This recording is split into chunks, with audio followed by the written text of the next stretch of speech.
Hepiniz hoş geldiniz.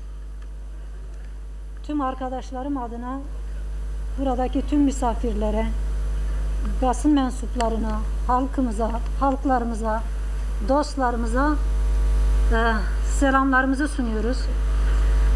Hepinize teşekkür ediyoruz geldiğiniz için. Hune khairatın sernavê hevalê me em hemû silav dikim, silavê xwe pêşkêş dikim. Roj baş, dem baş.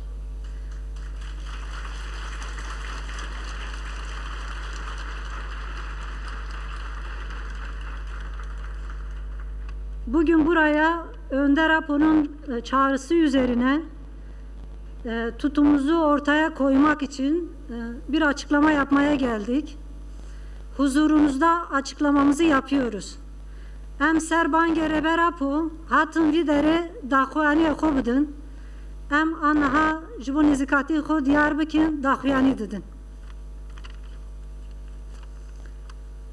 Halkımıza ve kamuoyuna demokratik değişim ve dönüşüm sürecine ivme kazandırmak üzere oluşan Barış ve Demokratik Toplum grubu olarak burada bulunan ve tarihi demokratik eylemize tanıklık eden herkesi saygıyla selamlıyoruz. Kürt varlığına yönelik inkar ve imha amaçlı saldırılara karşı savaşmak amacıyla farklı tarihlerde PKK'ya katılmış ve silah kuşanıp farklı bölgelerde mücadele etmiş biz kadın ve erkek özgürlük savaşçıları bugün buraya Kürt halk önderi Abdullah Öcalan'ın 19 Haziran 2025 günü açıklamasında dile getirdiği çağrıya cevap olarak gelmiş bulunmaktayız. Gelişimiz aynı zamanda Önder Abdullah Öcalan'ın 27 Şubat 2025 günü açıkladığı Barış ve Demokratik Toplum çağrısı 5-7 Mayıs günlerinde yapılan PKK 12. Kongre kararları temelindedir. Barış ve Demokratik Toplum sürecinin pratik başarısı için bir iyi niyet ve kararlılık adımı olarak ve bundan sonra özgürlük, demokrasi ve sosyalizm mücadelemizi demokratik siyaset ve hukuk yöntemiyle yürütmek amacıyla ve demokratik entegrasyon yasalarının çıkarılması temelinde sizlerin huzurunda silahlarımızı özgür irademizle imha ediyoruz. Attığımız bu adımın başta kadınlar ve gençler olmak üzere tüm halkımıza, Türkiye ve Orta Doğu halklarına ve tüm insanlığa hayırlı olmasını, barış ve özgürlük getirmesini diliyoruz. Önder Abdullah Öcalan'ın silahın değil, siyasetin ve toplumsal barışın gücüne inanıyorum ve sizi de bu ilkeyi hayata geçirmeye çağırıyorum ifadesine yürekten katılıyor ve bu tarihi ilkenin gereğini yerine getiriyor olmaktan büyük bir gurur ve onur duyuyoruz. Biliyoruz, şimdiye kadar hiçbir şey kolay, bedelsiz ve mücadelesiz olmadı. Tersine her şey her gün ağır bedeller ödeyerek ve dişle, tırnakla mücadele ederek kazanıldı. Elbette bundan sonrası da zorlu bir mücadeleyle olacak. Bu gerçeği çok iyi biliyor, bu temelde yeni başarılar ve demokratik kazanımlar elde etmek üzere Önder Abdullah Öcalan'ın fikir ve paradigmasına yürekten inanıyor, kendimize ve yoldaşlar topluluğu olarak kolektif gücümüze güveniyoruz. Dünyada faşist baskı ve sömürünün arttığı, bölgemiz Orta Doğu'nun kan gölüne döndüğü ve halkımızın barış içinde özgür, eşit ve demokratik bir yaşama her zamankinden daha fazla ihtiyacının olduğu bu ortamda attığımız bu tarihi adımın büyük önemini, doğruluğunu ve aciliyetini görüyor ve hissediyoruz. Umuyoruz ki herkes, kadınlar ve gençler, işçi ve emekçiler, sosyalist ve demokratik güçler, tüm halklar ve insanlık da attığımız bu barış ve demokrasi adımının tarihi değerini görür, anlar ve takdir eder. Bunlar temelinde halkımızın yaşadığı acının sorumlusu olan tüm bölgesel ve küresel güçleri, halkımızın son derece meşru ve demokratik ulusal haklarına saygı göstermeye, barış ve demokratik çözüm sürecine destek vermeye davet ediyoruz. Başta kadınlar ve gençler, işçi ve emekçiler olmak üzere tüm halkları, demokratik ve sosyalist güçleri, aydın, yazar, akademisyen, hukukçu, sanatçı ve siyasetçileri attığımız bu tarihi adımı doğru anlayarak bizimle, halkımızla dayanışmaya çağırıyoruz. Yine Önder Abdullah Öcalan'ın fiziki özgürlüğü ve Kürt sorunun demokratik siyasi çözümü için daha aktif mücadele etmeye, küresel düzeyde demokratik, sosyalist, enternasyonal mücadeleyi ve dayanışmayı geliştirip güçlendirmeye çağırıyoruz.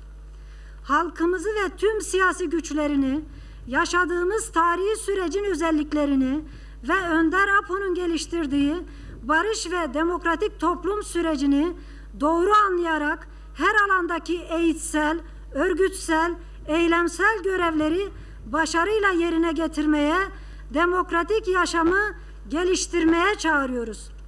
Zulüm ve sömürü son bulacak, özgürlük ve dayanışma kazanacaktır.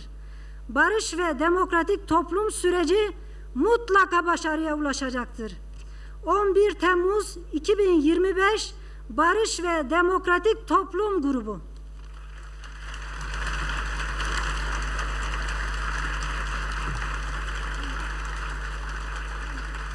Şimdi açıklamamızın Kürtçesini Behzat Çerçel arkadaş okuyacak.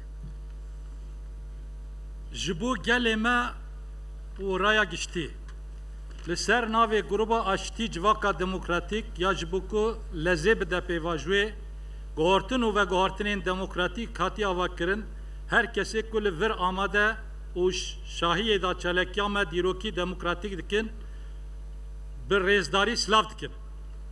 Em wek şervanên azadiyê jin û mêr yên ku dîrokan cuda da tevlî pekekî bûyî li hember polîtikayên înkar îmha çekrakirî şer meşandî li cihên cuda tekoşîn meşandî ji bo bersiv bidin banga rêberê gelê Kurd Abdullah Öcalan 19 Hezîranê 2020 îro hatine vir.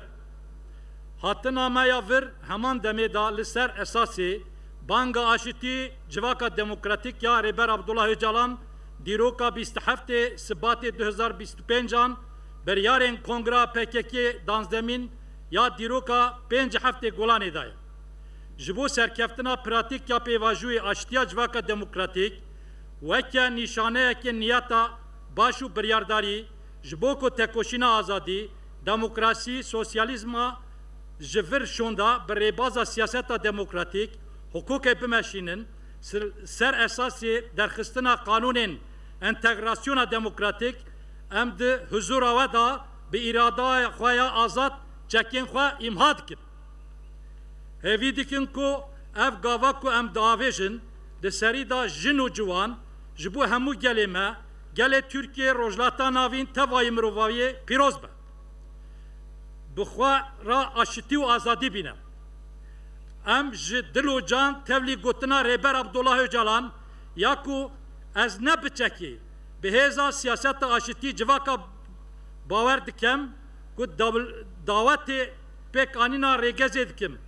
Dibînim şênazî rûmetekî mezin ya pêkanîna vê rêgezê dîrokî jiyan dikim.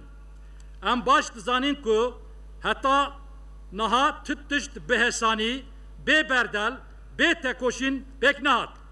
Berwajî wê her tişt rojane bi dayîna berdalên giran tekoşînekî bi xwîn û can hat destxistin.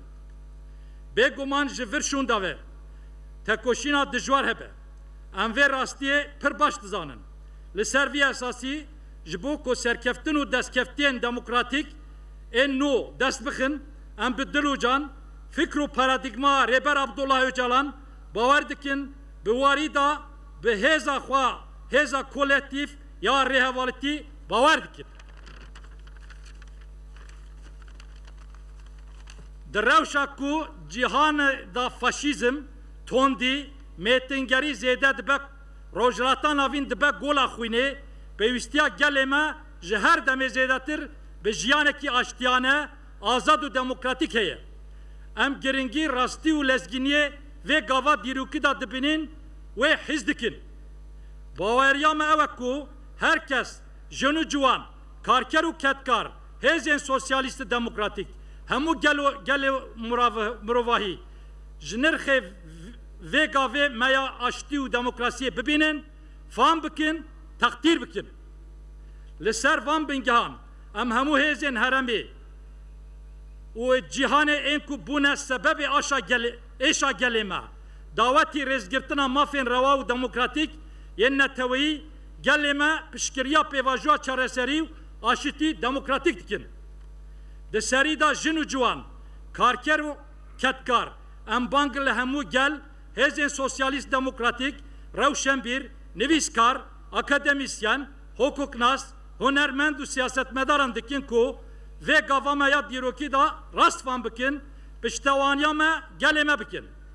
Her wiha ji bo azadiya fîzîkî ya Rêber Abdullah Öcalan, çareseriya demokratîk pirsgirêka Kurd, em banga têkoşînekî çalek bi hêzkirina piştgiriya demokratîk, sosyalîst û internasyonalîst ya asta cîhanê dikin.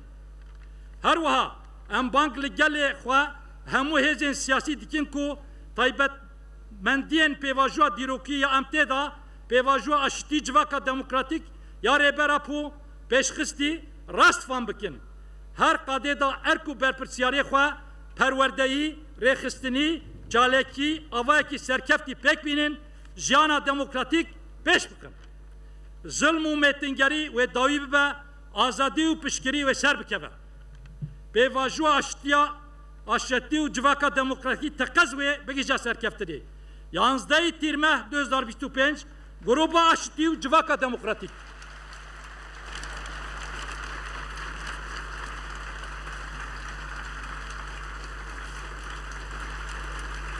Spas. Kuşkusuz bu tarihi girişimin başarıya ulaşması için çok ciddi hukuksal reformlara ihtiyaç var. Yasal ve anayasal düzenlemelere, yani ciddi bir ihtiyaç var, gerekliliktir bunlar. Bu sürecin başarısı için, başarıya ulaşması için bunlar gerekli. Biz şimdi hepinizin şahitliğinde silahlarımızı imha ediyoruz.